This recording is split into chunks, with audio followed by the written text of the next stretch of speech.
বাংলাদেশে যে কোনো রাস্তায় হাঁটতে হাঁটতে যদি একজনকে বলি আপনি কি জানেন যে আপনি বাংলাদেশের মালিক, সে হয়তো কিছুক্ষণ আপনার দিকে ফ্যাল করে তাকিয়ে থাকবে, ভাববে আপনার মাথা খারাপ হয়ে গেছে। তার আর কি দোষ? বাংলাদেশের অধিকাংশ মানুষই জানে না যে আসলে বাংলাদেশের অর্থায়ন কে করে, দেশের ইকোনমি চলে কোত্থেকে, সেখানে আমাদের ভূমিকা কি। খাতা কলমে হয়তো অনেকে পড়েও থাকবে যে দেশের প্রকৃত মালিক জনগণ, এমনকি অনেক রাজনীতিবিদ তাদের বক্তৃতায় এই কথাগুলো বলে। তো সেগুলোর আসল মানেটা কি? কিভাবে আমরা মালিক, আমরা কি করতে পারি, কতটুকু আমাদের ক্ষমতা, কোনো স্পষ্ট ধারণা খুব বেশি মানুষের নেই। বাংলাদেশের বেশিরভাগ সরকারি কর্মচারী কর্মকর্তারা মনে করে তারা কারো চাকরি করে না, তারা সরকারের চাকরি করে। এমনকি আপনার যদি কোনো অভিযোগ থাকে সরকারি কর্মকর্তা কর্মচারীকে, আপনি যদি তাকে বলেন, সে সরাসরি আপনাকে বলবে আমি তো আপনার চাকরি করি না, আমি সরকারের চাকরি করি, সরকার আমাকে টাকা দেয়। আমি অনেককেই প্রশ্ন করেছি, উঁচু লেভেলের সরকারি কর্মকর্তা, সামরিক বেসামরিক, জাস্ট সিম্পল একটা question, who is funding you? কে আপনাকে অর্থায়ন করছে? এটার স্পষ্ট কোনো জবাব আমি একটি মানুষের কাছ থেকেও পাইনি। তাদের বেশিরভাগেরই জবাব ছিল সরকার দেয়। তাহলে সরকারকে কে অর্থায়ন করে? সেই প্রশ্নের উত্তরে আমতা আমতা করা ছাড়া তাদের বলার কিছু থাকে না। অথচ তাদের প্রতিটি ট্রেনিংয়ে তাদেরকে শেখানো উচিত ছিল যে এই দেশের প্রতিটি জনগণ আপনাদেরকে অর্থায়ন করছে, একজন ভিখারিও আপনাকে অর্থায়ন করছে। সেটা কি তাদেরকে শেখানো হয় না? আমি জানি না। বাংলাদেশের বেশিরভাগ শিক্ষাই তো শেখানো হয় পরীক্ষায় পাশ করার জন্য। নিশ্চয়ই তারা সেরকম কোনো পরীক্ষায় পাশ করেই এই অফিসার লেভেলে জয়েন করেছে। বাংলাদেশের আমলারা নিজেদেরকে জনগণের সেবক মনে করতে পারে না, কারণ তাদের বাবা মা, পরিবার পরিজনেরা অনেক বড় অঙ্কের ঘুষ দিয়ে তাদেরকে এই চাকরিটা পেতে সাহায্য করে। সুতরাং চাকরিটা পাওয়ার পরেই তাদের প্রথম এবং প্রধান উদ্দেশ্য হয় কিভাবে এই ঘুষের টাকাটা তারা রিকভার করবে। তারা যেমন ঘুষ দিয়ে চাকরি পায়, চাকরি পাওয়ার পরেও তারা ঘুষ খায়। আমাদের অতীতে আমাদের সামন্ত প্রভুরা, আরো অনেক ধরনের শাসক শ্রেণী এসেছে যারা আসলে আমাদেরকে শোষণ করেছে। সেই ভূমিকায় তারা অবতীর্ণ হতে চায়, সাধারণ মানুষের কাতারে থাকতে চায় না। তারা নিজেদেরকে এলিট সম্প্রদায়ভুক্ত ভাবতে চায়, জমিদার হতে চায়, নিজেদেরকে অনেক ক্ষমতাধর ভাবতে চায়। তারা কোনো একটি বিসিএস ক্যাডারও পাবেন না যারা নিজেদের ফ্যামিলি স্ট্যাটাসের চেয়ে নিচু ফ্যামিলি স্ট্যাটাসের মেয়েদেরকে কিংবা ছেলেদেরকে বিয়ে করেছে। বিসিএস ক্যাডার হওয়া যেন তাদের উচ্চ বংশে বিয়ে করার একটা হাতিয়ার, কারণ তাদের মধ্যে এলিট হওয়ার সুপ্ত বাসনাটা জেগে ওঠে এবং তারা জনগণের সেবক না হয়ে শোষক হয়ে যায়, জমিদার বনে যায়।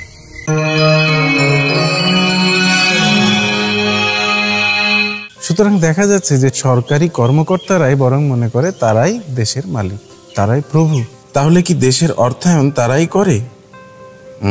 না, একদমই না। আবার অনেকের ধারণা সরকার টাকা পাইতো বিদেশের কাছ থেকে, বিভিন্ন দাতা সংস্থা বাংলাদেশকে চালায়। কথাটা কিছুটা সত্য। বৈদেশিক দান খয়রাত সেটা একটা সরকারের ইনকামের খুব সামান্য একটা অংশ, অলমোস্ট নেগলিজেবল। মানে কোন দেশের ঠেকা পড়ছে আর একটা দেশকে দান খয়রাত করে তাকে বড় লোক বানিয়ে দেওয়ার?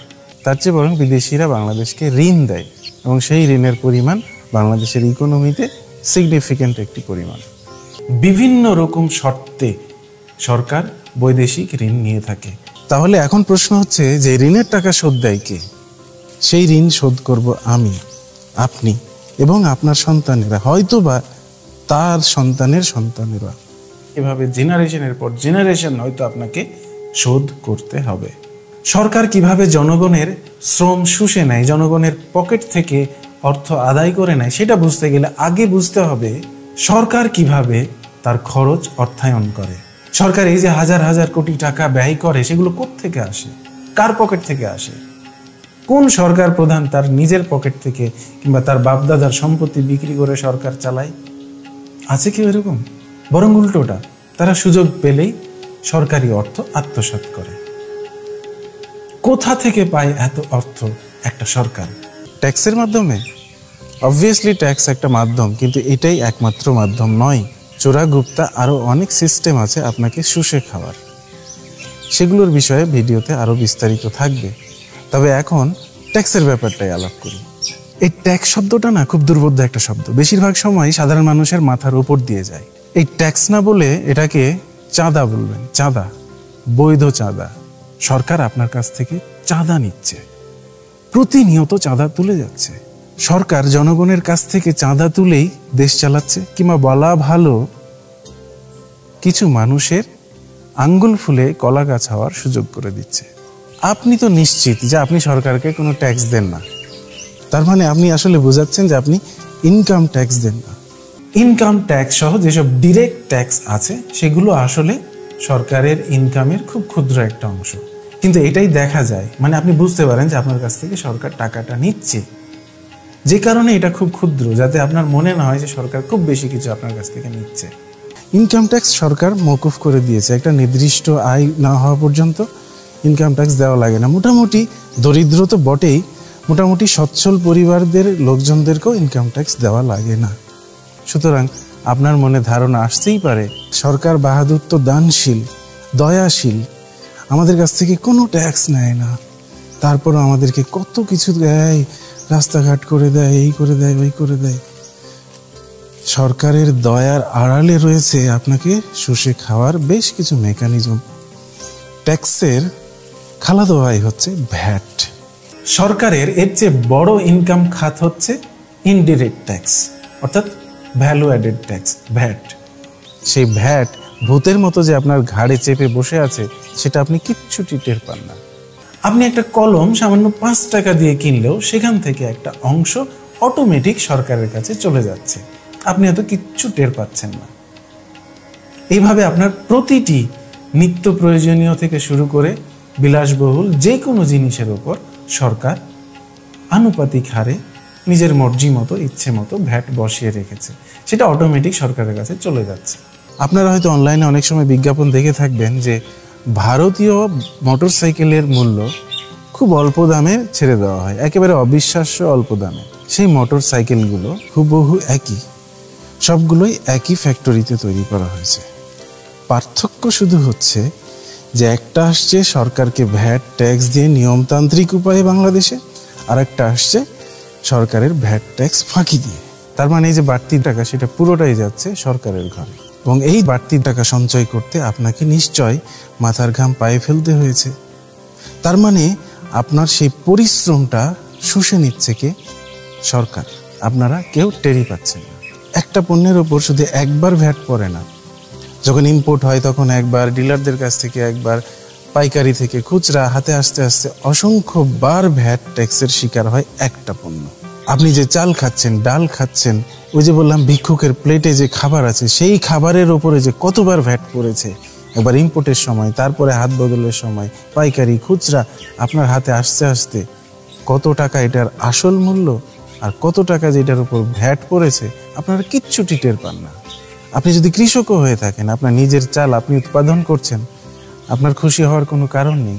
আপনি যে কৃষি সরঞ্জাম ব্যবহার করছেন, আপনি যে সার ব্যবহার করছেন, কীটনাশক ব্যবহার করছেন, সেখান থেকেও কিন্তু ভ্যাট সরকার কেটে নিচ্ছে। সুতরাং আপনি যদি বলেন আপনি তো সরকারকে ট্যাক্স দেন না, তাহলে আপনি বোকার স্বর্গে বসবাস করছেন। আপনি হয়তো দেন না, কিন্তু সরকার আপনার কাছ থেকে ঠিকই শুষে নেয়। ভ্যাটই কিন্তু একমাত্র উপায় নয় আপনাকে শুষে নেওয়ার, আরও কিছু হিডেন মেকানিজম আছে। সেই হিডেন মেকানিজমগুলো বুঝতে হলে আগে একটা দেশ তৈরি করতে হবে, কল্পনার দেশ। সেই দেশের জনসংখ্যা সর্বোচ্চ 1000 জন, এবং সেখানে মোট 10,000 টাকা ছাপানো আছে। তো ছোট দেশ কেন কল্পনা করতে হবে? কারণ বড় বড় সংখ্যা মানুষের মাথায় আসলে অনুভূতি তৈরি করতে পারে না, মাথার উপর দিয়ে যায়। এটা অনেক রকম এক্সপেরিমেন্ট করে দেখা হয়েছে, যে কারণে আমরা একটা দেশ কল্পনা করে নিচ্ছি যেই দেশের জনসংখ্যা হচ্ছে 1000 জন, এবং যেখানে মুদ্রা ছাপানো আছে 10,000 টাকার মুদ্রা আছে, এর বেশি সেখানে নেই। তার মানে সেই দেশে যত সম্পত্তি রয়েছে সমস্ত সম্পত্তির মূল্য হচ্ছে 10,000 টাকা। এখন মনে করুন সেই দেশের জনগণ সিদ্ধান্ত নিল যে তারা দিনকে 24 ঘন্টাকে 3 ভাগে ভাগ করবে। তারা 8 ঘন্টা অন্যের জন্য পরিশ্রম করবে, অর্থাৎ চাকরি করবে। বাকি 8 ঘন্টা তারা নিজেদের কাজ করবে, নিজেদের পরিবারকে সময় দিবে, এবং বাকি 8 ঘন্টা তারা রেস্ট করবে। Free and fair. তারা সবাই মিলে সিদ্ধান্ত নিল যে তাদের নিজেদের মধ্যে সমন্বয় সাধনের জন্য একজনকে রাখা লাগবে, যে শুধু তাদের দেখভাল করবে। মোট কথা তারা একটা সরকার গঠন করলো। সো আপনারা একজন প্রধানমন্ত্রী নিয়োগ করলেন, এবং সেই প্রধানমন্ত্রী অন্যান্য মন্ত্রী, আর্মি, পুলিশ, প্রশাসনের লোক যা লাগবে সে তা নিয়োগ করলো। এখন কিছু জিনিস আছে যেগুলো ব্যক্তি মালিকানাধীন না, সবার উপকারে লাগবে, যেমন রাস্তাঘাট, বিদ্যুৎ ইত্যাদি ইত্যাদি। তো সেগুলোর জন্য কি করতে হবে? ব্যয় নির্বাহ করার জন্য সরকারকে ট্যাক্স দিতে হবে। একটা নির্দিষ্ট হারে ট্যাক্স নির্ধারণ করা হলো। এই পর্যন্ত ঠিক আছে। 10,000 টাকা 1,000 লোকের মধ্যে আছে, তার মানে প্রত্যেকের হাতে প্রায় অ্যাভারেজ 10 টাকা আছে। এই টাকাগুলো একজনের হাত থেকে ঘুরে আরেকজনের হাতে ঘুরপাক খাচ্ছে নিজেদের দেশে, যার বিনিময়ে সবাই একজন আরেকজনের উপকার করছে। সেই 1000 মানুষই নিয়ম করে যেমন নিজের কাজগুলো করবে 8 ঘন্টায়, বাকি 8 ঘন্টায় তারা একে অন্যকে সাহায্য করবে। সুতরাং এমন কোনো চাহিদার উৎপত্তি সেখানে হবারই কথা নয় যেটা তারা নিজেরাই মেটাতে পারবেন। আর এটাকে বলা হয় স্ট্যাগন্যান্ট ইকোনমি, অর্থাৎ স্থবির ইকোনমি। স্ট্যাগন্যান্ট অর্থনীতি খুব সহজ ভাষায় বলতে গেলে সেটাই বোঝায় আজ থেকে 50 বছর আগে আপনি 1 টাকা দিয়ে যে পরিমাণ জিনিস কিনতেন, ঠিক 50 বছর পরেও 1 টাকা দিয়ে সেই পরিমাণই আপনি জিনিস কিনতে পারবেন। সেখানে দ্রব্যমূল্যের 1 ফোঁটা ঊর্ধ্বগতি নেই। এখন সমস্যা হলো সেই সরকার প্রধান এবং তার 5 জন চেলার কেউ একজন অথবা সবাই মিলে কিছু টাকা মেরে দিল, কিছু অন্যায় সুবিধা তারা ভোগ করলো। তখন কি হবে? তখন সেই সরকার প্রধান এবং তার 5 জন মন্ত্রী মিলে কি করবে? অতিরিক্ত কিছু কাগজি মুদ্রা ছাপাবে। সরকার নিজেরা অবৈধ বাড়তি সুবিধা ভোগ করার জন্য হোক, কিংবা সুনাম কামানোর জন্য বাড়তি উন্নয়ন করার জন্য হোক, মোট কথা তাদের দৃশ্যমান আয়ের থেকে অতিরিক্ত ব্যয় নির্বাহ করার জন্য অতিরিক্ত কিছু কাগজি মুদ্রা ছাপালো। মনে করেন 1000 টাকার অতিরিক্ত কাগজি মুদ্রা তারা ছাপালো। কিন্তু আগে বলেছি সামগ্রিক সম্পদের মূল্য আগে ছিল এই দেশের 10,000 টাকা। এখন কিন্তু এই অতিরিক্ত মুদ্রা ছাপানোর জন্য হয়ে যাবে কত? 11,000 টাকা। সুতরাং ওই 10 টাকা দিয়ে লোকজন আগে যতটুকু কিনতে পারত, এখন কিন্তু সেই জিনিসটুকু তাকে কিনতে হবে 11 টাকা দিয়ে। আগে যে জিনিসটির দাম ছিল 1 টাকা, এখন সেই জিনিসটির দাম হবে 1 টাকা 10 পয়সা। আগে আপনার সংসার চালানোর জন্য আপনাকে খরচ করতে হতো 10 টাকা, এখন আপনাকে উপার্জন করতে হবে 11 টাকা। তা না হলে আপনার সংসার চলবে না। অর্থাৎ জিনিসপত্রের দাম বেড়ে যাবে, এবং সত্যি সত্যি কেউ কেউ সেই ইনকাম করতে পারবে না। ফলে তৈরি হবে কি? বৈষম্য। কেউ হবে অতিরিক্ত ধনী আর কেউ হবে অতিরিক্ত দরিদ্র। এটাই হচ্ছে ইনফ্লেশন। এই ইনফ্লেশনকে যে সরকার সঠিকভাবে ব্যবহার করতে পারে, সেই সরকারের আর ট্যাক্স, ভ্যাট এগুলো কিচ্ছুরই দরকার পড়ে না। ইনফ্লেশনকে আমরা বলতে পারি এমন এক ধরনের ট্যাক্স যেটার জন্য ট্যাক্সদাতার অনুমতি নেওয়ার প্রয়োজন পড়ে না। কারো কাছে হাত পাতা লাগবে না, কোনো ইন্টারনাল লোন নেওয়া লাগবে না, কোনো বহির্বিশ্বের কাছ থেকে লোন নেওয়া লাগবে না, কোনো ট্যাক্স নেই, কোনো রসিদ নেই, কোনো কিচ্ছু নেই। জাস্ট আপনি টাকা বানাবেন, প্রেসে টাকা ছাপিয়ে ফেলবেন। ফিয়াট কারেন্সিতে টাকা ছাপানোর বিপরীতে কোনো রকম কোনো জামানত দরকার পড়ে না। না গোল্ড জমা রাখতে হয়, না ডলার জমা রাখতে হয়, কিছুই দরকার পড়ে না। সরকার প্রধান ইচ্ছে করলেই টাকা ছাপাতে পারে। বড় বড় প্রজেক্ট করবেন, বিশাল বিশাল ব্রিজ বানাবেন, এয়ারপোর্ট বানাবেন, উড়াল সড়ক বানাবেন, যা খুশি তাই বানাবেন। এই যে বানানোর যে পেমেন্টগুলো সরকার করবে, সেটা কি করবে? কারো কাছ থেকে নিয়ে নয়, জনগণের কাছ থেকে ট্যাক্স নিয়ে তারপরে আপনি উড়াল সড়কের ব্যয় নির্বাহ করবেন, সেটা খুব একটা জরুরি নয়। আপনি জাস্ট টাকা ছাপিয়ে ফেলবেন। একটা নিনজা টেকনিক। সরকার তার ব্যয় নির্বাহ করলো টাকা ছাপিয়ে, যাকে যত টাকা দেওয়া দরকার কোটি কোটি টাকা দিয়ে দিল, কিন্তু ভুক্তভোগী হচ্ছেন আপনি, সাধারণ জনগণ। এই অতিরিক্ত টাকা ছাপানোর ফলে যে জিনিসের দাম আগে ছিল 10 টাকা, সেটা এখন হয়ে যাবে 12 টাকা। আগে আপনার সংসার চলতো হয়তো 20,000 টাকা ইনকাম করে, এখন আপনাকে 30,000 টাকা ইনকাম করতে হবে। আপনাকে কলুর বলদের মতো খেটে মরতে হবে। প্রতিটি জিনিসের দাম বেড়ে যাবে, টাকার অবমূল্যায়ন হবে, কিন্তু সরকার তার ব্যয় ঠিকই নির্বাহ করে ফেলবে। আপনাকে জানাবেও না, আপনার কাছ থেকে অনুমতিও লাগবে না, কারো কাছে হাত পাতা লাগবে না। এটাই হচ্ছে সরকারের সবচেয়ে বড় উৎস তার ব্যয় নির্বাহ করার। একটি সিক্রেট পন্থা হচ্ছে ইনফ্লেশন। বিশেষ করে বাংলাদেশের মতো দেশের সরকারের কাছে তো এটা ডাল ভাত। তারা জনগণের কাছে খুব একটা জবাবদিহি করতে হয় না, জনগণ এসব বুঝেও না, তারা ফাঁকতালে নিজেদের কাজ করে যাচ্ছে। আর সাধারণ জনগণ কলুর বলদের মতো খেটেই মরছে। বাস্তবিক জীবনে এক একটা দেশ এই পরিমাণ নেগেটিভ অর্থায়ন করে যে তার দায়ভার এক জেনারেশনের পক্ষে মেটানো সম্ভব নয়। অর্থাৎ জেনারেশনের পর জেনারেশন কলুর বলদ খেটে খেটে এই দায়ভার শোধ করতে হয় আপনাকে, আপনার সন্তানকে, আপনাদের পরবর্তী বংশধরকে। আপনারা যে কলুর বলদ আছেন সেই কলুর বলদই থেকে যাবেন। মাঝখান থেকে আঙ্গুল ফুলে কলা গাছ হবে সেই 6 জনের 6 জন অথবা যে কোনো একজন। তারা বসে থেকে আপনাদেরকে চুষে খেয়ে খেয়ে বিলাসবহুল জীবন যাপন করতে পারবে। আধুনিক অর্থনীতি সেই সুযোগ তাদেরকে স্পষ্টভাবেই দিয়েছে। ওই যে বললাম, বিশাল অঙ্কের সংখ্যাগুলো মানুষের মাথায় সেইভাবে অনুভূতি তৈরি করে না। মনে করেন একটা 15,000 কোটি টাকার প্রজেক্ট, সেখান থেকে কোনো এক প্রভাবশালী ব্যক্তি, মন্ত্রী, এমপি, যেই হোক, 1 কোটি টাকা মেরে দিল। প্রথমত এটা আপনার কাছে তেমন কিছু মনেই হবে না, আর দ্বিতীয়ত যদি মনে হয়ও, আপনি আসলে কিভাবে বুঝবেন 15,000 কোটি টাকার একটা প্রজেক্ট থেকে 1 কোটি টাকা এদিক সেদিক হয়ে গেলে আসলে বুঝার তেমন কোনো উপায়ও নেই। কিন্তু 1 কোটি টাকা কিন্তু কম টাকা নয়। কয়েকশো অথবা কয়েক হাজার ফ্যামিলির হয়তো সারা জীবনের ইনকাম বাংলাদেশের প্রেক্ষিতে। সেই টাকা বেমালুম একজন লোক মেরে দিবে, আপনার মাথায় সেরকম কোনো ফিলিংসই তৈরি হবে। আমার উদাহরণটি যদি বুঝে থাকেন তাহলে এতক্ষণে নিশ্চয়ই সহজেই বুঝে গেছেন যে এই দেশের প্রকৃত মালিক আপনি। আপনার পরিশ্রমের টাকা দিয়ে সরকারের সমস্ত খরচ ব্যয়ভার বহন করা হয়। কোনো দেশ প্রধান, কোনো সরকার প্রধান তার নিজের গাইটের টাকা দিয়ে, তার বাপের সম্পত্তি দিয়ে দেশ পরিচালনা করে না।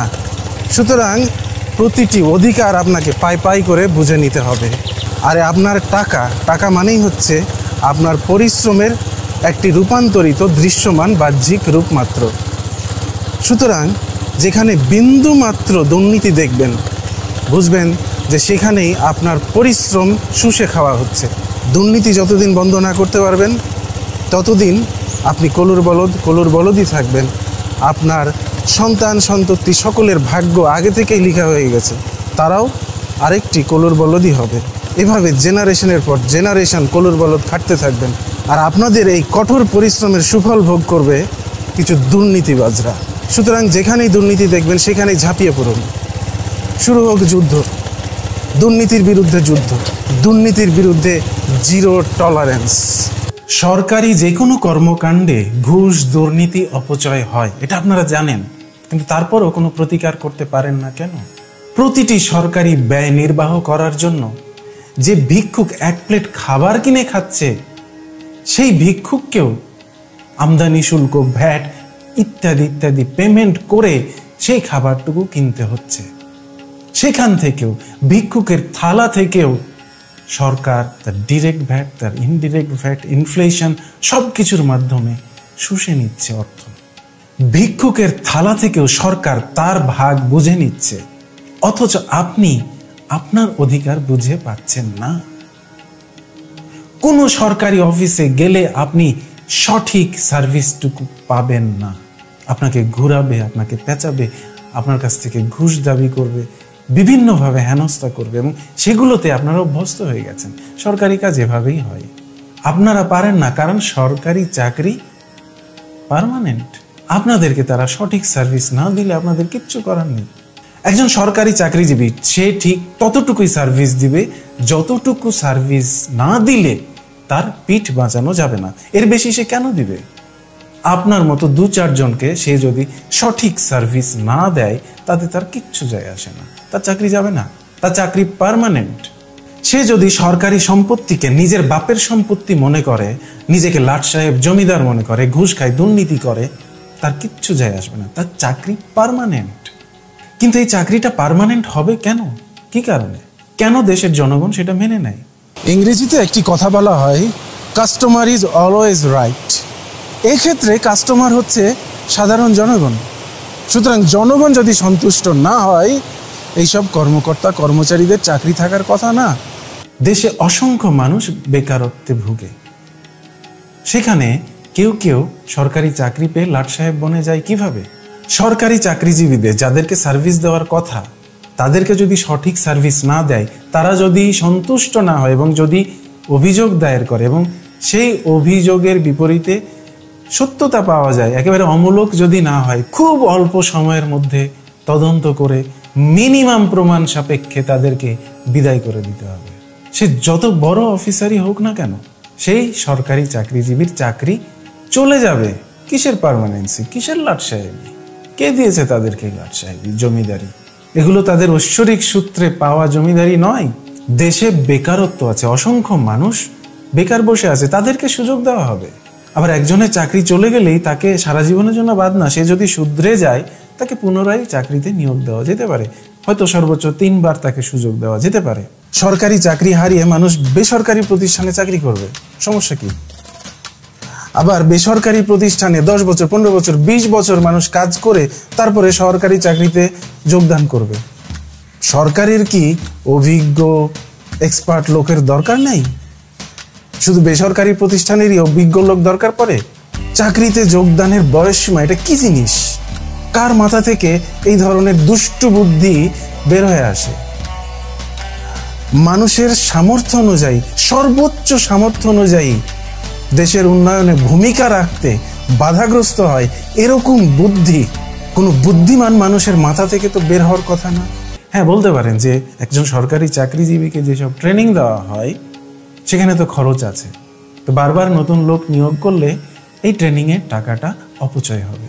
এর চেয়ে অনেক বেশি অপচয় হয় সরকারি খাতে অনিয়ম দুর্নীতির কারণে।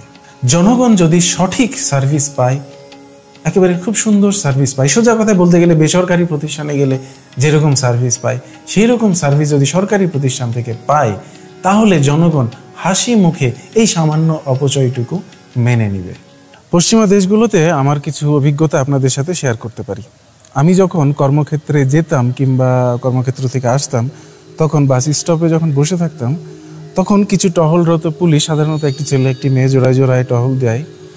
তো তারা যখন আমার সামনে দিয়ে যেত, তারা আমার দিকে ঘুরে তাকিয়ে গ্রিটিংস করতো, সেটা গুড মর্নিং, গুড ইভিনিং, যাই হোক না কেন, খুব হাসি মুখে সম্বোধন করতো।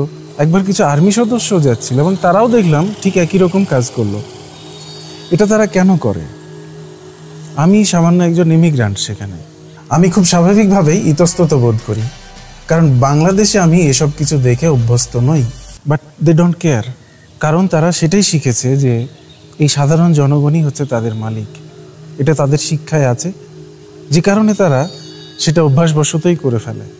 আপনারা কিন্তু মালিক, প্রতিটি সরকারি কর্মকর্তা আপনাদেরকে স্যার বলবে। ইভেন প্রধানমন্ত্রীরও উচিত আপনাদেরকে স্যার বলা।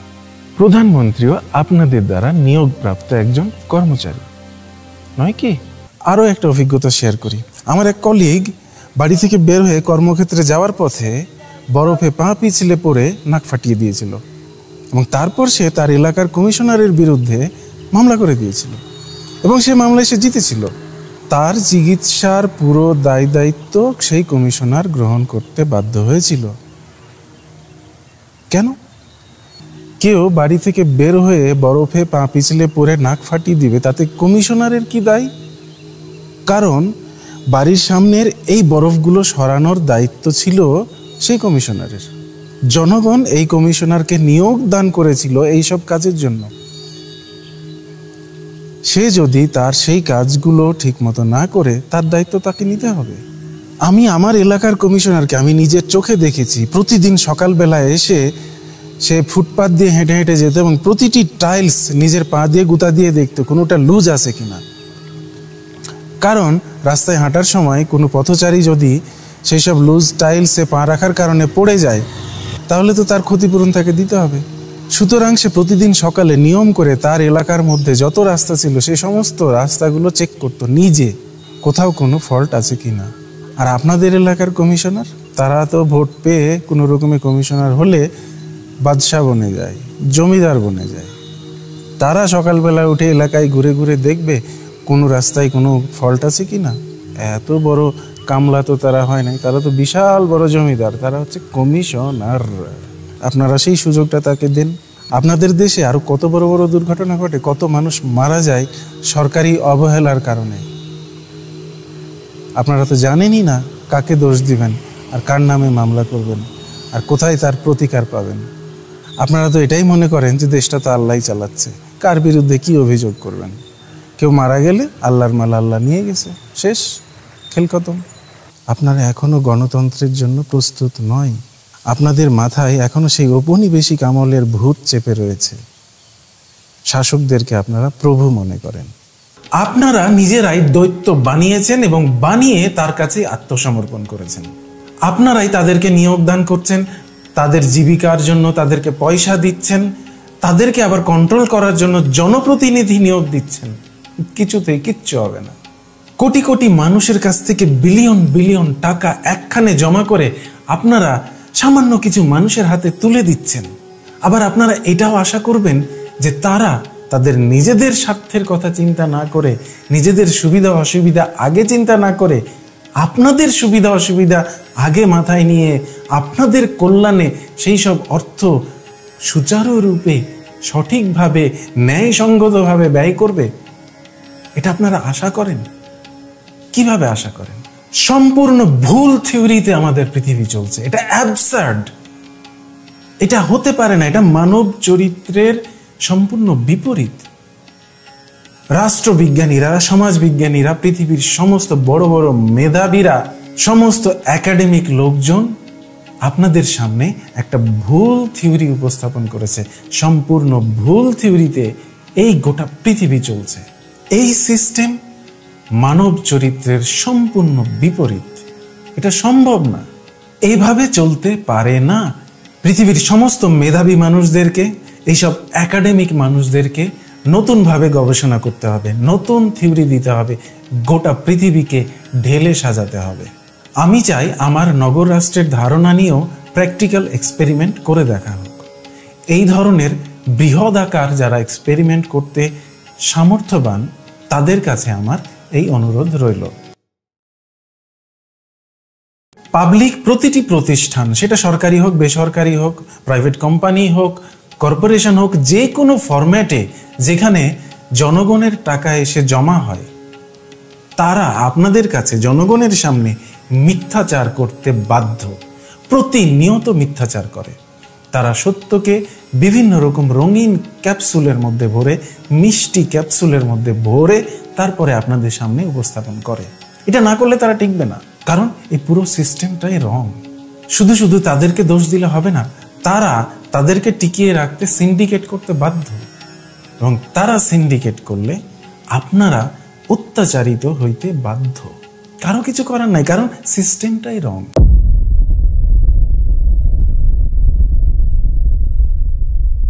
কোনো সরকারি সেবা বিনামূল্যে অথবা খুব কম মূল্যে পাচ্ছেন দেখে খুশিতে বাকবাকুম করবেন না, বরং সেখানেই আপনার পকেটের টাকা আরো বেশি পরিমাণ খরচ হচ্ছে।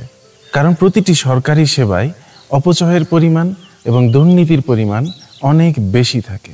কারণ প্রতিটি সরকারি খরচের খাতগুলোতে অনিয়ম, দুর্নীতি, অপব্যয় এবং অপচয় খুব বেশি পরিমাণ থাকে, এবং সেই টাকাগুলো কার কাছ থেকে যায়? আপনার পকেট থেকেই যায়।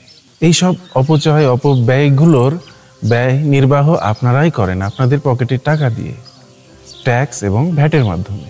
এখন কথা হচ্ছে, সমস্ত সরকারি প্রতিষ্ঠানগুলোকে যদি বেসরকারিকরণ করা হয় তাহলে কি হবে? তাহলে আগের থেকে আপনাকে অনেক কম ভ্যাট, ট্যাক্স দিতে হবে। কিন্তু যে বেসরকারি প্রতিষ্ঠানের মালিক, তারা তখন অতিরিক্ত মুনাফা খেতে পারে। সরকার অপচয়, অপব্যয় করে তারা দেখায় যে তারা অলাভজনক প্রতিষ্ঠান। একটি বেসরকারি প্রতিষ্ঠান সেই অপচয়, অপব্যয় এগুলো প্রতিরোধ করতে পারে এবং আরো ভালো মানের সেবা দিতে পারে, কিন্তু তারা অতিরিক্ত মুনাফা ভোগ করতে পারে। সুতরাং যেই লাউ সেই কদু হওয়ার একটা সম্ভাবনা আছে, এবং আপনি জনগণ সবসময় চিপার মধ্যেই থাকবেন, সেটা সরকারি হোক, সেটা বেসরকারি হোক। এক সরকার যদি একটা বিল্ডিং বানিয়ে দেয় কি একটা ব্রিজ বানিয়ে দেয়, সেখানে যা খরচ হবে সেই একই বিল্ডিং যদি আপনি বানান কিংবা কোনো ব্যক্তি মালিকানাধীন প্রতিষ্ঠান বানায়, তাহলে সেখানে তার খরচ পড়বে বহুগুণ কম। করে দেখেন, আপনার এলাকায় ছোট্ট একটি ব্রিজ বা কালভার্ট দিয়ে শুরু করে দেখেন যে একটা ব্রিজ বানাতে আপনারা যদি সমবায় সমিতি করে এলাকার লোকজন মিলে একটা ব্রিজ বানান কত খরচ হয়, আর সরকার যদি সেই ব্রিজটা বানিয়ে দেয় তাহলে সেখানে কত খরচ দেখায়। সরকারের এই অপচয় দুর্নীতিগুলোর ভুক্তভোগী তো আপনারা নিজেই। এখন এই চিপা থেকে কি পরিত্রাণের কোনো উপায় নেই? আছে।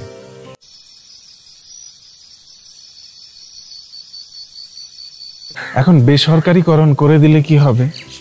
আপনি আগে যে সুবিধাটা ফ্রি কিংবা কম মূল্যে পাচ্ছিলেন, এখন আপনাকে অনেক টাকা দিয়ে সেই সেবাটা পেতে হবে। আবার আপনার মনে হবে আগেও তো ভ্যাট ট্যাক্স দিতাম, এখনো দিয়েই যাচ্ছি, তো লাভের লাভ কি হলো? কারণ আপনি যে কত টাকার ভ্যাট ট্যাক্স দিচ্ছেন সেটা আপনি নিজে দেখতে পাচ্ছেন না। আবার সেই টাকাগুলো কখন, কোথায়, কিভাবে, কার পকেটে যাচ্ছে সেটাও আপনি দেখতে পাচ্ছেন না। আপনাকে সব সময় সর্বদাই অন্ধকারে রেখে দেওয়া হচ্ছে। এমন তো নয় যে এই আধুনিক টেকনোলজির যুগে আপনার সমস্ত ভ্যাট ট্যাক্সের খোঁজ খবর রাখা সম্ভব নয়। ব্যাংক অ্যাকাউন্টের মতো দেশের প্রতিটি নাগরিকের একটি করে ভ্যাট ট্যাক্স অ্যাকাউন্ট রাখা সম্ভব। সেখানে আপনি ভ্যাটের আকারে, ট্যাক্সের আকারে, ইনফ্লেশন আকারে, অন্যান্য যে কোনো উপায়ে সরকারকে অর্থায়ন করলেই আপনার অ্যাকাউন্টে সেই টাকাটা জমা হবে। এবং সরকার আপনাদের জন্য যে কোনো ধরনের ব্যয় করলেই সেখান থেকে আনুপাতিক হারে টাকা মাইনাস হতে থাকবে। একটা উদাহরণ দিয়ে বিষয়টা পরিষ্কার করি। মনে করুন একটা দেশে 1000 মানুষ আছে এবং তারা প্রত্যেকে 1 টাকা করে দিল সরকারের ব্যয় নির্বাহ করার জন্য। সুতরাং প্রত্যেকের অ্যাকাউন্টে 1 টাকা করে যোগ হবে। তাহলে এখন সরকারের হাতে কত টাকা থাকলো? 1000 টাকা। এখন সরকার সেখান থেকে 500 টাকা খরচ করে একটি রাস্তা বানালো। তখন কি হবে? এই 1000 মানুষের প্রত্যেকের অ্যাকাউন্ট থেকে 50 পয়সা করে কমে যাবে। সুতরাং প্রত্যেকে যখন তার অ্যাকাউন্টে ঢুকবে তখন তারা দেখতে পাবে তার অ্যাকাউন্টে ট্যাক্সের ব্যালেন্স এখন এই মুহূর্তে আছে 50 পয়সা। খুব কঠিন কাজ? একদমই না। কিন্তু কোনো দেশের সরকার এই কাজটি করবে না। তারা আপনাদেরকে আরো অনেক ব্যাপক উন্নয়ন করে দেখাবে, বিশাল বিশাল স্ট্যাচু বানাবে, বিশাল বিশাল রিলিক বানিয়ে দেখাবে, কিন্তু তারা নিজেরা আপনাদের সামনে স্বচ্ছ হয়ে আত্মপ্রকাশ করবে না, কারণ শস্যের মধ্যে ভূত আছে। প্রকৃতভাবে জনকল্যাণের উদ্দেশ্যে বাংলাদেশের একটি কর্মকাণ্ড পরিচালিত হয় না। জাস্ট আপনি রাস্তার পাশে দাঁড়াবেন জেব্রা ক্রসিং দিয়ে রাস্তা পার হওয়ার জন্য, তাহলেই বুঝতে পারবেন যে ট্রাফিক পুলিশ পর্যন্ত এই সাধারণ জনগণের থেকে বাস মালিক, কর্মী, শ্রমিকদের স্বার্থকে বেশি প্রাধান্য দিচ্ছে, কারণ তাদের কাছ থেকে এই পুলিশরা মান্থলি পায়। হেঁটে চলা জনগণ তো হচ্ছে দেশের জাস্ট উচ্ছিষ্ট অংশ। সুতরাং বাংলাদেশ একটি জনকল্যাণমূলক রাষ্ট্র, এটা একটা খুবই হাস্যকর কথা। বাংলাদেশে সব জায়গায় একটা হাই হাই পরিস্থিতি সব সময় বিরাজ করে। ঘর থেকে বের হয়ে কোন রকম তিক্ত অভিজ্ঞতার সম্মুখীন না হয়ে আপনি আবার ঘরে ফিরতে পারবেন না।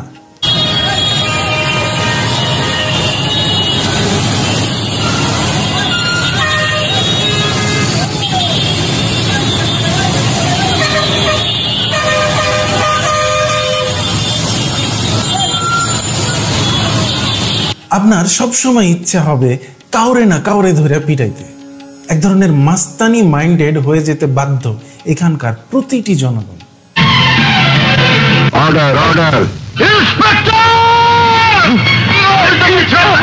অনেকটা ভূমিকা আছে ঢাকাইয়া সিনেমার। মানে এখানে দেখবেন প্রায় প্রতিটি নায়কই মাস্তানি মাইন্ডেড হয়। সে একাই একদম কাইটা ফেলাবে, মাইরা ফেলাবে, ফাটাইয়া ফেলাবে, সবকিছু উদ্ধার করে ফেলবে। তো এই ঢাকাইয়া সিনেমার প্রভাবটা জনগণের মধ্যে আছে, কিংবা জনগণের মধ্যে এই মেন্টালিটিটা আছে বলেই সেটা ঢাকাইয়া সিনেমায় চলে এসেছে। বাংলাদেশে একটা অতি কমন চিত্র হচ্ছে লোকাল বাসে বাস ভাড়া নিয়ে ক্যাচাল।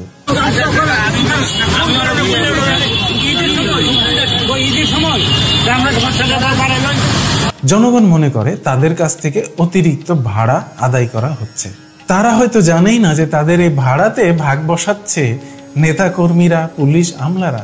তারা শুধু শুধু এই কন্ডাক্টর বেচারার সাথে ঝগড়া করছে। বাঙালি তাদের নিজেদের ফ্রাস্ট্রেশন চায়ের দোকানে বসে হাতি মেরে, ঘোড়া মেরে সেই ফ্রাস্ট্রেশনটাকে ঝেড়ে ফেলে। অনেকে আবার এটাও জানে না যে তারা নিজেরাই অন্য আর একজনের ফ্রাস্ট্রেশনের কারণ। একজন আর একজনকে ফ্রাস্ট্রেশন দিতে খুবই সিদ্ধহস্ত আমরা। সরকার আসলে করছে এটা কি? যেভাবে চলার এমনি চলছে দেশ। কোথাও কোনো সমন্বিত শৃঙ্খলা কিংবা পরিকল্পনা কিছুই লক্ষ্য করবেন না আপনি। দেশ তো চালাচ্ছে না, দেশ আসলে অটোমেটিক চলছে, একজন আরেকজনের সাথে টুকাটুকি করে যে কোনোভাবে চলে যাচ্ছে দিন। প্রতিটি মানুষের জীবন হচ্ছে এক একটা বাবুলের মতো। এক বাবুলের সাথে আরেক বাবুলের ঠোকাঠুকি করেই মানুষের স্বাধীনতার সীমানা নির্ধারিত হয়। এই স্বাধীনতার সীমানা যত ওয়েল ডিফাইন্ড হবে মানুষের জন্য সেটা ততই মঙ্গল। আর আপনারাও যখন সরকারের প্রতিবাদ করেন তখন আপনারা নিজেদের ট্যাক্সের টাকা দিয়ে কেনা জিনিসপত্র পুড়িয়ে ফেলেন নির্দ্বিধায়। আপনারা এটা জানেনও না যে এই জিনিসগুলো আসলে আপনাদের টাকা দিয়ে কেনা, কিন্তু আপনাদের মেধা মননে যে ওই ধারণাটা ঢুকে আছে এগুলো হচ্ছে সরকারের। সরকারের মানে কার, কোত্থেকে আসলো আপনারা জানেন না। এগুলো আকাশ থেকে পড়েছে দুম করে, আল্লাহ দিয়েছে, সেরকম একটা ধারণা। এগুলো আপনাদের জিনিস না, এগুলো হচ্ছে সরকারের জিনিস। এগুলো পোড়ালে আপনাদের কোনো ক্ষতি হবে না। সরকার জনগণের প্রতিনিধি নয়, জনগণের প্রভু, এরকম একটি ধারণা বাঙালির মননে একেবারে প্রথিত হয়ে আছে, একেবারে দৃঢ় হয়ে আছে। সেই মুঘল আমল, ইংরেজ আমল, হালের পাকিস্তান আমল, এই সব শাসনগুলো বাঙালির মনে এই ধারণাকে আরো সুদৃঢ় করেছে। কোনো কিছু চাইতে হলেই তাদেরকে সেসব প্রভুর কাছে চাইতে হবে। তাদের ধারণা কান্নাকাটি করে হাত পা ধরে এইসব প্রভুদের কাছ থেকে দান দাক্ষিণ্য আদায় করে নিতে পারলেই সেটাকে তারা সাকসেস বলে মনে করে। সরকারি সম্পদ ভেঙে চুরমার করে দিলে, আগুন লাগিয়ে জ্বালিয়ে পুড়িয়ে দিলে আসলে সরকারের কি? সরকারের মন্ত্রী, মিনিস্টার, কর্মকর্তা, কর্মচারী এদের কি? এদের কি এসে গেল? এগুলো কি তাদের বাপের সম্পদ ছিল যে তারা খুব কষ্ট পাবে এগুলো পড়ছে দেখে? আপনাদের কাছ থেকে এই ট্যাক্স নিয়ে আবার সেগুলো বানানো হবে। আপনি যদি হিসাব করেন আপনার সারা জীবনের পরিশ্রমের বেশিরভাগ অংশই আপনি ব্যয় করছেন আপনার কমিউনিটির জন্য, এবং একটা দেশের সরকার আপনার কাছ থেকে প্রতিনিয়ত চাঁদা আদায় করে নিচ্ছে, বৈধ চাঁদা। সেটাকেই নাম দেওয়া হচ্ছে ট্যাক্স, ভ্যাট, ইনফ্লেশন, অনেক রকম নাম। কিন্তু আসলে যেটা হচ্ছে খুব সহজ কথা, সরকার আপনার কাছ থেকে চাঁদা নিয়ে দেশ চালাচ্ছে, কিংবা আদৌ চালাচ্ছে না। দেশ এমনিই চলছে, শুধু মাঝখান থেকে কিছু লোকের আঙ্গুল ফুলে কলা গাছ হচ্ছে। আপনি যে এলাকারই বাসিন্দা হন না কেন, আপনার এলাকার রাস্তা ঘাট, বিনোদন, উন্নয়ন যা লাগে সমস্ত ব্যবস্থা একেবারে পুঙ্খানুপুঙ্খ সঠিকভাবে ব্যবস্থা করার জন্য যত ব্যয় হতে পারে সরকার কিন্তু আপনার কাছ থেকে সমস্ত ব্যয় নিয়ে নিচ্ছে। কিন্তু তার বিনিময়ে আপনার এলাকার রাস্তা ভাঙাই থাকছে, বিনোদনের পর্যাপ্ত ব্যবস্থা নেই, বাজার ঘাট, মানুষের প্রয়োজনীয় যা কিছু দরকার থাকে তার পর্যাপ্ত ব্যবস্থা থাকে না। আপনারা আপনাদের এলাকার কোনো একটি রাস্তাও যদি ভাঙা পান, জনগণের চাহিদা আছে এরকম একটি জিনিসও যদি পর্যাপ্ত পরিমাণে না থাকে, তাহলে আপনারা প্রতিবাদ করুন, আপনাদের জনপ্রতিনিধির টুটি চেপে ধরুন। সমস্ত কিছুর জন্য আপনারা অলরেডি ব্যয় দিয়ে রেখেছেন সরকারকে, আপনার স্থানীয় সরকার হোক আর জাতীয় সরকার হোক। আপনাদের প্রয়োজনীয়, আপনাদের কমিউনিটির জন্য প্রয়োজনীয় সকল ব্যবস্থা নেওয়ার জন্য আপনারা অলরেডি পে করে রেখেছেন সরকারকে। তার বিনিময়ে আপনারা যদি পর্যাপ্ত ব্যবস্থা না পান, সাথে সাথে আপনারা তার প্রতিবাদ করুন, সেটা আদায় করে ছাড়ুন। আপনাদের নিজের হিস্সা আপনারা বুঝে নেন। আপনাদের এলাকায় চালের দাম কি অন্য এলাকার থেকে কম? আপনারা কি ভ্যাট, ট্যাক্স, ইনফ্লেশনের আওতামুক্ত? আপনারা কি কম পরিমাণে ট্যাক্স দিয়েছেন সরকারকে? তাহলে কম উন্নয়ন কেন হবে? আপনাদের হিস্সা যদি আপনারা বুঝে না পান, তাহলে ধরে নেবেন কোথাও না কোথাও অনিয়ম হয়েছে, দুর্নীতি হয়েছে, অপচয় হয়েছে, পুকুর চুরি হয়েছে। তা না হলে আপনাদের সরকারি সুযোগ সুবিধা থেকে বঞ্চিত হবার অন্য কোনো কারণ নেই। আপনাদের জনপ্রতিনিধিকে এক চুল ছাড় দিবেন না। প্রয়োজনে শুধু সরকারি দলকে নয়, বিরোধী দলকেও আপনাদের চাহিদার কথা জানান। রাজনীতিবিদদের মধ্যে চূড়ান্ত রকমের প্রতিযোগিতা তৈরি না হলে কখনোই জনগণের পূর্ণ কল্যাণ নিশ্চিত করা সম্ভব হবে না। কোনো জনপ্রতিনিধির ওপর থেকে সেই এলাকার জনগণের আস্থা উঠে গেলে তাকে অপসারণের প্রক্রিয়া খুব সহজ হতে হবে এবং সেই প্রক্রিয়া রাষ্ট্রীয় ব্যবস্থার মধ্যেই থাকতে হবে। একেবারে শান্তিপূর্ণভাবে এবং সহজতম উপায়ে তাকে অপসারণের ব্যবস্থা রাষ্ট্রীয় ব্যবস্থার মধ্যেই থাকতে হবে। তারপর কি করতে হবে? ঘুষ দুর্নীতি বন্ধ করতে হবে। আপনারা ঘুষ দুর্নীতি ততদিন বন্ধ করতে পারবেন না যতদিন আপনারা নিজেদেরকে আগে মুসলমান ভাববেন, তারপরে হয়তো কোনো দেশের নাগরিক অথবা অন্য কোনো পরিচয়। অর্থাৎ যতদিন আপনারা নিজেকে মুসলিম বলে গর্ববোধ করবেন ততদিন আপনারা ঘুষ দুর্নীতি বন্ধ করতে পারবেন না। আমি জানি ওপার থেকে আপনি অলরেডি ভেঙানো শুরু করে দিচ্ছেন আমাকে, সব কিছুর মধ্যে বেটা ধর্ম ঢুকায় দেয়। হ্যাঁ, ঘুষ দুর্নীতির সাথে ধর্মের কি স্বাদ আছে? হ্যাঁ হ্যাঁ, ধর্ম তো সবসময় ভালো কথাই বলে। হা হা হা হা। আপনি জানেন যে ইসলাম ধর্ম আপনাকে কতভাবে প্ররোচিত করছে ঘুষ দুর্নীতি অনিয়ম আকাম কুকাম সমস্ত কিছু করার জন্য। আল্লাহ আপনাকে কত হাজার রকম সুযোগ দিয়েছে সমস্ত কিছু মাফ করে দিবে। ইভেন এমনও আছে যে আপনি পাপ করেই যাচ্ছেন, পাপ আপনার অভ্যাসে পরিণত হয়েছে, আল্লাহ বলছে ক্ষমা করাও আমার অভ্যাসে পরিণত হয়েছে। সারা জীবন আপনি আকাম কুকাম ঘুষ দুর্নীতি ধর্ষণ যা খুশি করেন সব কিছু মাপ পেয়ে যাবেন। হজ করে আসলে ঈশ্বরের পিছনে কিছু পয়সা ঢাললে, একটা মসজিদ বানায় দিলে, এই করলে ওই করলে সব কিছু মাপ পেয়ে যাবেন আপনি। আপনাদের আল্লাহ হচ্ছে টাকার ভুখা। আল্লাহর পিছনে কিছু টাকা পয়সা খরচ করলে সমস্ত কিছু মাপ পেয়ে যাবেন। ঘুষ দুর্নীতি করে টাকার পাহাড় কামাবেন, সেখান থেকে সামান্য কিছু টাকা আল্লাহকে দিয়ে দিলেন, সমস্যা কি? আমি স্ক্রিনে একের পর এক দিচ্ছি কত রকম উপায় আছে আপনি নিষ্পাপ নিষ্কলুষ হয়ে যাওয়ার। বড় বড় অপরাধ পাপ এগুলো ইসলামে খুব গৌণ পাপ, এগুলো মুখ্য পাপ নয়। ইসলামের চোখে ধর্ষণ করা খুন করা এগুলো খুব বড় পাপ নয়। কবিরা গুনার প্রথমেই আছে আল্লাহর সাথে অন্য কাউকে শরীক করা। তারপরে লিস্টগুলো দেখেন, আমি স্ক্রিনে দিয়ে দিচ্ছি, একটার পর একটা কবিরা গুনার লিস্ট দেখেন। সেখানে খুন ধর্ষণ এগুলো কত নাম্বারের লিস্ট, ঘুষ খাওয়া তো পরের হিসাব।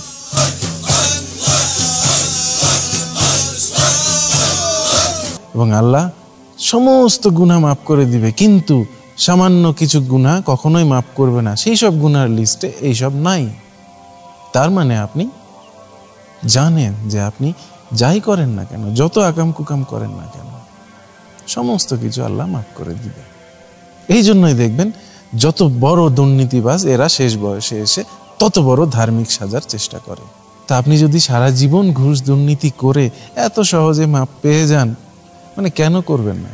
ইভেন মাপ যদি নাও পান, সমস্ত শাস্তি আপনার পরকালে হয়, তো হু কেয়ারস? ওই বাকির ভয়ে এই বর্তমানের লোভটা কে সামাল দিয়ে রাখতে পারবে? কয়জন পারে? কেন পারেন না? আপনারা তো 90-95% মুসলিমের দেশ, কোথাও 100% মুসলিমের দেশ আছে, পাকিস্তান আফগানিস্তান।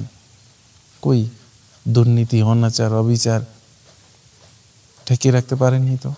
যত তাড়াতাড়ি বুঝবেন যে ধর্ম দিয়ে দুর্নীতি রোধ করা সম্ভব নয়, তত তাড়াতাড়ি আপনাদের মুক্তি মিলবে। আপনাদের টাকায় কেনা চাল গম এগুলো চেয়ারম্যানরা মেরে দিয়ে আবার আপনাদের কাছেই টাকার বিনিময়ে বিক্রি করে। কি চমৎকার সিস্টেম, তাই না? আপনাদের টাকায় বিমান কেনা হয়, বাংলাদেশ বিমান, বড় বড় বিমান। এইসব বিমানে বাংলাদেশের ম্যাক্সিমাম জনগণ কখনোই উঠবে না, কিন্তু এই বিমানগুলো লসে চলে।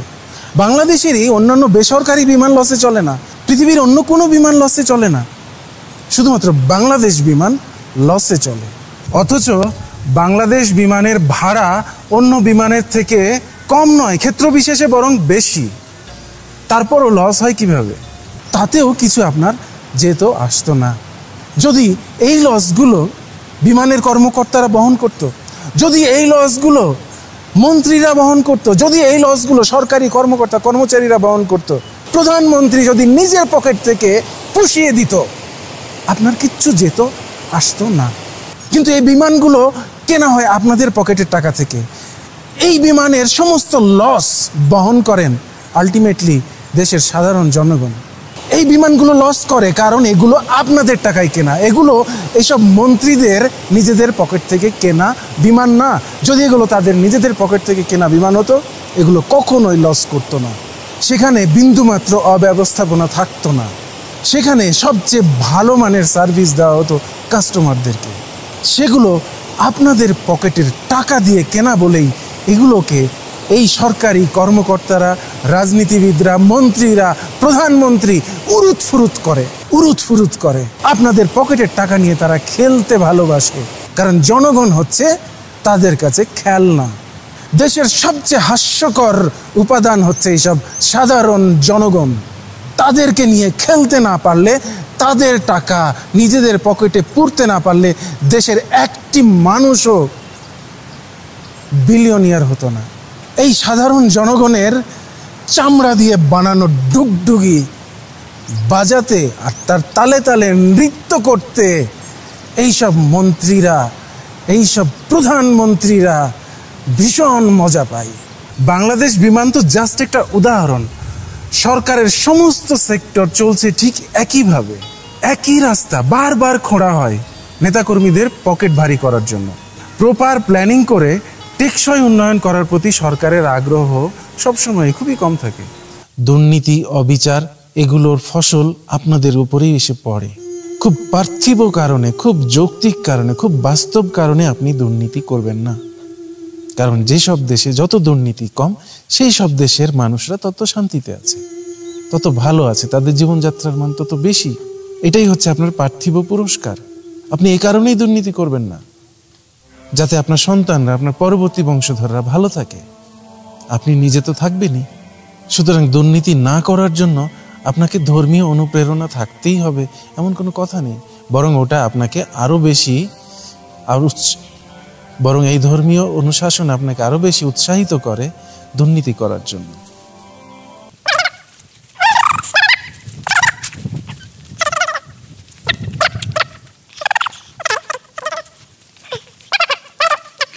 মানুষ মদ খেতে পারবে না, মানুষ লুডো খেলতে পারবে না, দাবা খেলতে পারবে না, অমুসলিমদের সাথে বন্ধুত্ব করতে পারবে না, অমুসলিমদেরকে অনুসরণ করতে পারবে না, পর্ন দেখতে পারবে না, মানে এই পারবে না, ওই পারবে না। মানে কি চান আপনারা?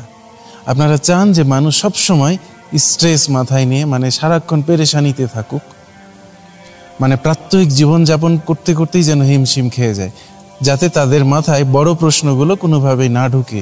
কিভাবে আপনারা দুর্নীতি করেন, কিভাবে তাদেরকে শুষে চুষে খান, সেই সব প্রশ্নগুলো যেন তাদের মাথায় না ঢুকে। তারা যাতে কোনো রকমে সারভাইভ করে বাঁচতে পারলেই হাত ছেড়ে বাঁচে। এই তো আপনারা চান, সাধারণ মানুষকে সারাক্ষণ ত্রস্ত করে রাখতে। আর এই সুযোগটা যেমন রাজনীতিবিদরা নেই, তেমন ধর্মগুরুরা নেই, আবার আমলারাও নেই। মানে যারা আর কি হাম্বি তাম্বি দেশের মাথা, আইন প্রণেতা আছে, সবাই এই সুযোগটা নিচ্ছে। জনগণকে এমনভাবে ব্যতিব্যস্ত করে রাখতে চান আপনারা, যাতে তারা চিন্তা করার অবকাশটুকুও না পায় যে আসলে কিভাবে তাদের চোখের সামনে দিয়ে আপনারা পুকুর চুরি করে খাচ্ছেন। আপনারা খুব পার্থিব কারণেই দুর্নীতি করবেন না। আপনাদের ঐশ্বরিক কোনো মোটিভেশন দরকার নেই। এই পৃথিবীটা আপনার জন্য হচ্ছে একটা সাদা ক্যানভাস। এখানে আপনি ইচ্ছা করলে খুব সুন্দর একটা ছবি আঁকতে পারেন, আবার এখানে কালি ফেলে নষ্ট করে ফেলতে পারেন। এই পৃথিবীর সমস্ত কর্মকাণ্ডের জন্য আপনি নিজে রেসপন্সিবল। আপনি আপনার দোষ আল্লাহ, শয়তান, ভগবান কারো উপর চাপিয়েও দিতে পারবেন না, আবার আপনার অপকর্মগুলো আল্লাহকে দিয়ে মাফ করিয়েও নিতে পারবেন না। So you are responsible for your every little action. So be careful what you do. আপনি যাই করেন না কেন সেটাই আপনার কাছে ফিরে আসবে।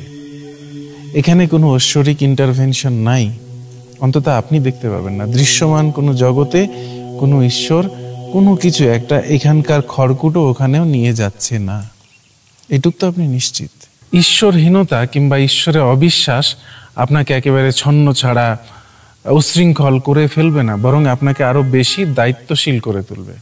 এখানে কোনো ঈশ্বর নেই যেটাকে ভালোকে খারাপ করে দিবে, খারাপকে মাপ করে দিবে। আপনি এই পৃথিবীকে যেমন বানাবেন পৃথিবীটা তেমনই। সুতরাং আপনি যদি পৃথিবীকে খারাপ বানান, আপনি খারাপ থাকবেন, আপনার পরবর্তী জেনারেশন একের পর এক তারাও খারাপ থাকবে। দেখেন, পৃথিবীতে খুব অল্প সময়ের জন্য আপনি এসেছেন, আপনি মারা যাবেন, এবং মারা যাওয়ার খুব অল্প কিছুদিনের মধ্যে পৃথিবীর সব মানুষ আপনাকে ভুলে যাবে, আপনার নাম ঠিকানা সব কিছু ভুলে যাবে। আপনার চেয়ে অনেক বিশাল বিশাল বড়লোক, অনেক টাকা পয়সাওয়ালা মানুষ মরে গেছে, আপনি তাদের নামও জানেন না। দেখেন, আপনি কিন্তু আপনার দাদা দাদির নাম হয়তো কোনো রকমে বলতে পারবেন, কিন্তু তার বাবা মার নাম হয়তো অলরেডি ভুলে গেছেন, তার আগের জেনারেশন একেবারেই মনে নাই। কিংবা আপনি হয়তো যেখানে বসবাস করছেন সেখানে 3-4 জেনারেশন আগে কে বসবাস করতো আপনি জানেনও না। কিংবা আপনার পূর্বপুরুষরা কোন জায়গা থেকে কোন জায়গায় ছুটে এসে এখানে বসবাস শুরু করেছে আপনি জানেনও না। ঠিক সেভাবে আপনি মারা যাওয়ার কিছু দিনের মধ্যে আপনার নাম ঠিকানায় পৃথিবী থেকে হারিয়ে যাবে। কেউ হয়তো আপনাকে স্মরণ করবে না, কিন্তু আপনার সমস্ত কৃতকর্ম কিন্তু রয়ে যাবে। ঠিক যেভাবে আপনার পূর্বপুরুষদের কৃতকর্মের ফল আপনি ভোগ করছেন। আপনার পূর্বপুরুষরা ধর্মের ভিত্তিতে, দ্বিজাতি তত্ত্বের ভিত্তিতে দেশ ভাগ করে গেছে, সেটার ফল আপনারা ভোগ করছেন। আপনার পূর্বপুরুষরা একটা অনুন্নত, অনগ্রসর একটা দেশ আপনার জন্য রেখে গেছে, সেখান থেকে আপনার মুক্তি পাওয়া এত সহজ নয়। আপনার আগের জেনারেশনের বড় বড় নেতারা যদি আগে নিজেকে মুসলিম তারপরে বাঙালি না ভেবে উল্টোটা ভাবতো, তাহলে হয়তো আজকে পরিস্থিতি অন্যরকম হতো। কিংবা আমাদের বর্তমান অবস্থা তো আরো খারাপ কিছু হতে পারতো যদি তারা এর চেয়ে খারাপ সিদ্ধান্ত কিংবা কাজকর্ম করে যেত, সেটাও সম্ভব ছিল। তাদের ফেলে যাওয়া জালে আপনি আটকা পড়ে আছেন। ঠিক তেমনি আপনার কৃতকর্মের ফল আপনি যেমন ভোগ করবেনই, আপনার পরবর্তী জেনারেশন, তারপরের জেনারেশন এভাবে ভোগ করতেই থাকবে। সুতরাং এখানে ফিজিক্সের বাউন্ডারির মধ্যে যা কিছু করার ক্ষমতা আমরাই করছি। So why don't you make the world a better place for you, for your next generations? কেন আপনাকে ঐশ্বরিক কোনো মোটিভেশনের দরকার পড়ে? এটা তো খুব স্বার্থপরতা যে পৃথিবীতে কিছু ভালো করলে সেটার রেজাল্ট আপনি পরকালে আপনি নিজে পাবেন, আপনি নিজে বেহেশত পাবেন। এটা খুবই স্বার্থপর একটা চিন্তা ভাবনা। যা কিছু পাবেন সব আপনি নিজে পাবেন, নিজেকে অতিরিক্ত প্রাধান্য দেওয়া। So all of this faith and belief and inspiration and hope that people have, you think is crap? Wait. You threw hope in there and inspiration? Religion does give people Oh, no, hope it doesn't. and inspiration. Absolutely. It takes hope and inspiration away. It takes beauty away. It takes love away. Why I do want you people think to this? have enough love in their life that they don't need imaginary friends. Hope and inspiration are beautiful. Love is beautiful. The idea of a God that, chooses to make people suffer and kill people, that's not inspiring. That's not hopeful. Hope comes from people. Hope comes from love. পৃথিবীতে আমরা এসেছি একটা বিশাল একটা মানুষের একটা কমিউনিটির মধ্যে আমরা জন্মগ্রহণ করেছি, একটা প্রকৃতির মধ্যে আমরা জন্মগ্রহণ করেছি। সো প্রকৃতির প্রতিও আমাদের দায়বদ্ধতা আছে, অন্য মানুষদের প্রতিও আমাদের দায়বদ্ধতা আছে। সেই দায়বদ্ধতাটা থেকে কেন আপনি ভালো কিছু করতে পারেন না? সেই দায়বদ্ধতাটুকুই তো যথেষ্ট ভালো কিছু করার জন্য, পৃথিবীর জন্য, পৃথিবীর মানুষের জন্য, পরবর্তী জেনারেশনের জন্য, মঙ্গলময় কিছু কাজ করার জন্য। সেই মোটিভেশনটুকুই তো যথেষ্ট। মৃত্যুর আগে যদি আপনি শুধু এইটুক নিশ্চিত করতে পারেন যে আপনি আপনার পরবর্তী জেনারেশনের জন্য অধিকতর একটা সুন্দর পৃথিবী রেখে যাচ্ছেন, তাহলে এর থেকে সুখের, এর থেকে শান্তির আর কি হতে পারে?